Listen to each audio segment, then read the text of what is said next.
ये देखिए दूध फट चुका है। इसमें मैंने 4 लेमन का जूस डाला है और ये बिल्कुल पानी इसका अलहदा हो गया है। ये देखें येलो ग्रीन कलर का पानी है और अब हम इसको छान लेंगे और ये हमारा पनीर जो है वो बन चुका है। अब हम इसको निकाल लेते हैं। अब हम इसको छलनी में डाल के छान लेते हैं पानी, ताकि अलहदा हो जाए। और जो दूध हमें चाहिए, ये चीज़ जो बन चुकी है पनीर, तो ये हमें चाहिए, तो हम इसको निकाल लेंगे। ये पनीर पे हम नॉर्मल जो पानी होता है वो डालेंगे। ये इसलिए डाला है ताकि इसमें से जो खटास है वो निकल जाए। ये आम टेम्परेचर पे जो पानी होता है वो डालेंगे और इसको अच्छी तरह हमने वॉश कर लिया है और चम्मच से दबा के इसका पानी जो है वो निकाल देंगे।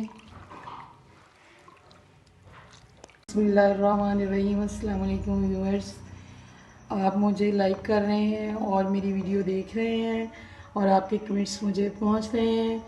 आपका बहुत बहुत शुक्रिया पसंद करने का। और जो मुझे न्यू देखने वाले हैं वो मेरे चैनल को सब्सक्राइब कर लें, और ताकि मेरी जो आने वाली वीडियो है उन तक पहुंच सके। तो ये मैं आज कलाकंद बना रही हूँ, तो उसके लिए ये मैंने दूध लिया है। ये 1.5 किलो दूध है जो मैंने इसको गरम कर लिया है। अब इसमें मैं ये 2 टेबल स्पून ये लेमन जूस है ये डाल रही हूँ और इसको मैं दूध को मैंने फटाना है। इसमें आप इसकी जगह सिरका भी डाल सकते हैं। ये मैंने 2 किलो दूध लिया था और मैंने इसको इतना पकाया कि ये आधा रह चुका है और तकरीबन 1 किलो है और ये बहुत ज़्यादा गाढ़ा बन चुका है। इसको मैंने खोए की शेप में कर लिया है। जिस तरह गाढ़ा खोया बनने से पहले थोड़ा सा दूध होता है उस शेप में है। और अब इसमें मैं ये जो पनीर मेरा बन चुका है, मैंने आपके सामने जो पहले थोड़ी देर पहले बनाया वो इसमें डाल रही हूँ। ये दरमियानी आंच पे मैं इन दोनों को अब मिक्स करके पकाऊंगी और इसको मैंने गाढ़ा करना है। ये तकरीबन 5 मिनट इसको लग जाएंगे। इसको मैंने 5 मिनट पकाया है और ये देखें गाढ़ा हो चुका है। ये सारा मावा जो है बिल्कुल खुशक हो गया है। इसमें से दूध, ये 6 टेबल स्पून ये जो चीनी है मैं इसमें डाल रही हूँ। आप अपने जायके के हिसाब से अगर आप ज़्यादा पसंद करते हैं तो इसमें ज़्यादा भी डाल सकते हैं, लेकिन अगर सही देखा जाए तो 1 किलो दूध में 2 चम्मच चीनी काफ़ी होती है, क्योंकि ये दूध खुद से पहले मीठा होता है।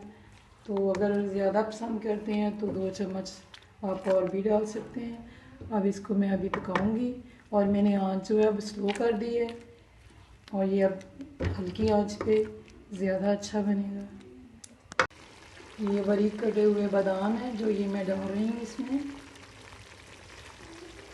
अब मैं इसको पकाऊंगी क्योंकि चीनी ने पानी छोड़ दिया है और अभी ये मज़ीद और पकाऊंगी इसको मैं, लेकिन आंच हल्की रखनी है। अब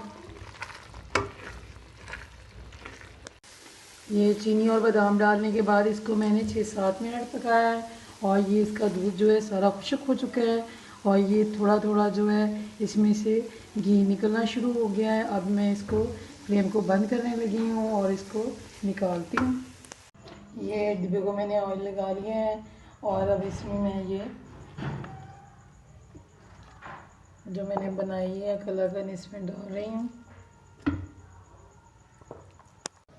ये बादाम मैंने ऊपर अच्छी तरह दबा दिए हैं और अब मैं इसको बंद करके रख दूँगी आधे घंटे के लिए, बाहर रखूँगी। उसके बाद 1 घंटे के लिए मैं इसको फ्रिज में रखूँगी। उसके बाद निकाल के जब ठंडा हो जाएगा तो फिर मैं इसको काट के दिखाती हूँ आपको। ये 1.5 घंटा गुजर चुका है। अब हम देखते हैं, इसके हम पीस करते हैं।